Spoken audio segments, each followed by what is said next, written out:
प्रणाम सब गोटे के। हम शालिनी झा और एक अहाँ सबके एक खेलौना सुना रहल छी। ननद भाउज के जनोक झोंक होइ छै, ननद के बधैया चाही, भाउज केना दै छथिन, की सब दै छथिन से सुनू। एहि गीत के माध्यम से अहाँ सबके सुना रहल छी।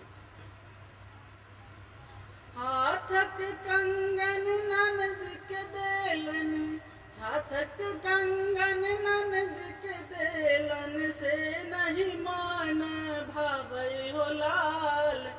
हाथक कंगन ननद के देलियन, हाथक कंगन ननद के देलियन, से नहीं मन भावै हो लाल।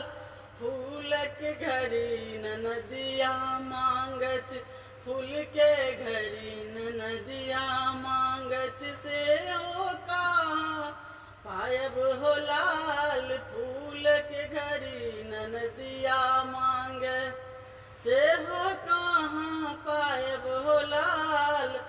हाथक कंगना ननदी के देलियन, से नहीं मन भावै हो लाल। डार के डार कस ननद के देलियन, डार के डार कस ननद के देलियन, से नहीं मन भावै हो लाल। डार के डार कस ननद के देलियन, से नहीं मन भावै हो लाल। हाथक कंगन ननदी के देलियन, से नहीं मन भावै हो लाल। हाथक कंगन ननदी के देलियन, से नहीं मन भावै हो लाल। पैरक पैजनिया ननदी के देलियन, पैरक पैजनिया ननदी के देलियन, से नहीं मन भावै हो लाल।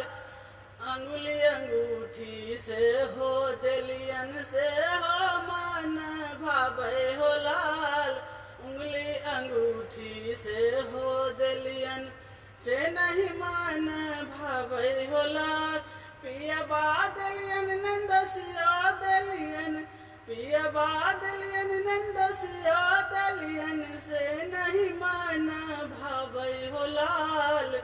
पियबा देलियन नंदसिया देलियन, से नहीं मन भावै हो लाल। ई सब किछु नहीं हुनका चाही, ई सब किछु नहीं हुनका चाही, ओ मांगत पैठन में हो लाल। ई सब किछु नहीं हुनका चाही, ओ मांगत पैठन में हो लाल। हाथक कंगना ननदी के देलियन, से नहीं मन भावै हो लाल। सिल्क साड़ी ननदी के देलियन, सिल्क साड़ी ननदी के देलियन, से हो नहीं मन भावै हो लाल। सिल्क साड़ी ननदी के देलियन, से नहीं मन भावै हो लाल। सूती साड़ी ननदी के देलियन, से हो नहीं मन भावै हो लाल।